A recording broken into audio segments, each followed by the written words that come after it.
welcome to my next video. So in this video, it won't be so much of a review, but more of an analysis or a breakdown of one of the bigger classics that there are have been made in the 90s, and that is the Groundhog Day. So the Groundhog Day is basically, I'm sure you've heard of it, as a term in real life, and also most probably as a movie. If you haven't heard of it as a movie, it's a famous 1993 classic with Bill Murray, and it's basically a story of this cynical, grumpy weatherman who despises small towns, and he just thinks he's a better man, and he's very grumpy about everything that's happening in his life. And he starts basically from there, and over time, as his life evolves and as time passes in a certain way, as you'll see in this analysis video, he basically becomes something totally different. And in this video, we will essentially decompose each section of the movie and demonstrate how his character evolves over time and starts from this cynical, grumpy man that we know from the start of the movie, and how he ends up becoming a totally different person by the end of the movie. And also we'll also discuss different things that we can learn from the movie, about ourselves. Like, maybe is there some question that we can ask ourselves to maybe direct ourselves on another path in life, and so on, because this movie definitely tries to teach us something. So welcome to this video, welcome to the new one, and let's dive deep into the plot and analysis of the movie Groundhog Day, a 1993 classic.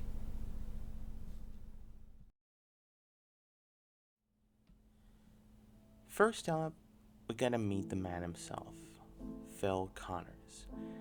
And what's so important to get right away is that this guy is trapped long before the time loop ever starts. He's basically in a prison of his own making, locked up by his own massive ego and cynicism. He just looks down on the whole world. I mean, this one line pretty much says it all, right? This is his entire worldview boiled down to 4 words. And it's this exact contempt for other people that the universe is about to force him to deal with over and over and over again. You are new, aren't you? People like blood sausage, too. People are morons. And you just see this narcissism everywhere. He calls himself the talent, for crying out loud. He thinks this whole Punxsutawney assignment is a total joke, and he treats his producer Rita like she's an inconvenience. The guy is just completely walled off from any kind of real human connection. So, after a truly miserable day covering this groundhog ceremony, Phil finally goes to bed. He cannot wait to get out of this town, but when he wakes up the next morning, that's when the real nightmare begins. And it all starts right here. That iconic flip on the digital clock from 5:59 to 6 a.m. And of course, the radio kicks in. And there it is, the jarring start to every single day he is about to live. This ridiculously cheerful greeting, plus the Sonny and Cher song that comes right after. Well, it quickly becomes the soundtrack to his own personal hell. Okay, campers, rise and shine, and don't forget your booties, 'cause it's cold out there The next morning, it happens all over again. The song, the DJs, the clock, it's exactly the same. And that initial confusion just melts away into this horrifying realization that somehow the day has completely reset itself. So, Phil has to scramble to figure out the rules of his bizarre new reality. Everything repeats. It's always the same song. He always runs into Ned Ryerson. He always steps in that icy puddle. But here's the most important rule, the big one. No matter what he does, even if he dies, he always wakes up totally fine at 6 a.m. on February 2nd. So, you can just feel the panic in his voice when he asks this poor confused guy in the hallway. He's the only one who knows what's going on, and you realize he's just completely and terrifyingly alone in all this. And once that initial panic starts to fade, a totally new feeling takes over. Opportunity. Yeah, Phil starts to realize, hey, if there are no tomorrows, then there are no consequences, right? And that realization sends him down a path of just pure, unfiltered selfishness. Oh, yeah. He just dives in head first into it. He punches Ned right in the face. He robs a bank. Goes on an insane car chases. He uses his knowledge of the day to manipulate people for his own amusement. The entire town basically becomes his personal video game, and everyone in it just a character for him to mess with.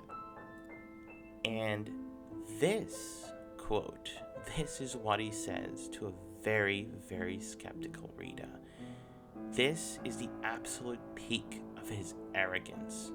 He can't die. He knows everything that's going to happen. In his mind, he's actually transcended being human. I'm sorry? What was that again? I'm a god. You're God. I'm a god. I'm not the god. I don't think. But here's the thing about being a god. The thing is, even a god can get bored with his own games. After he's tried every selfish pleasure you can possibly imagine, the thrill is gone, and his paradise starts to feel more like an existential prison. Basically, a life with no meaning, it turns out, is a life with no joy. So, having tried everything else, Phil turns to the one option he's got left. He has to find a permanent way out of this loop. He decides it's time to end it all. And this is where the movie takes a really dark turn. He tries everything: electrocution, jumping off buildings, driving off a cliff, only to discover the ultimate horror of this situation. Not even death is an escape. Every single time, he just wakes up at 6 a.m. to the sound of Sonny and Cher. He says this to Rita before one of his most dramatic attempts, kidnapping the Groundhog and driving them both off of a cliff into a quarry. In this line, you can just hear a man who is completely and totally broken. He has hit the absolute bottom. Oh, hi, Phil. I've come to the end of me, Rita. There's no way out now. I just want you to remember we had a beautiful day together once. But, it's only after hitting this rock bottom that Phil finally finds a new way forward. His already exhausted selfishness, his already exhausted his despair. So he makes a different choice. He starts using his infinite time not to exploit the day, but to actually improve it and to improve himself. And this new approach that he has, it's just transformative. He learns to speak French, he masters jazz piano, he becomes an expert ice sculptor, but even more important, he starts using his knowledge for good. Saving a guy from choking, catching a kid who falls from a tree, helping people with flat tires. He stops trying to escape the day and instead decides to perfect it. And then there is something that Rita says to Phil after he carves this stunningly beautiful snow sculpture of her face. And it's such a pivotal moment when you think about it. He's not manipulating her anymore. He's using his incredible skills to create genuine beauty to inspire a real emotion. It's amazing. It's beautiful.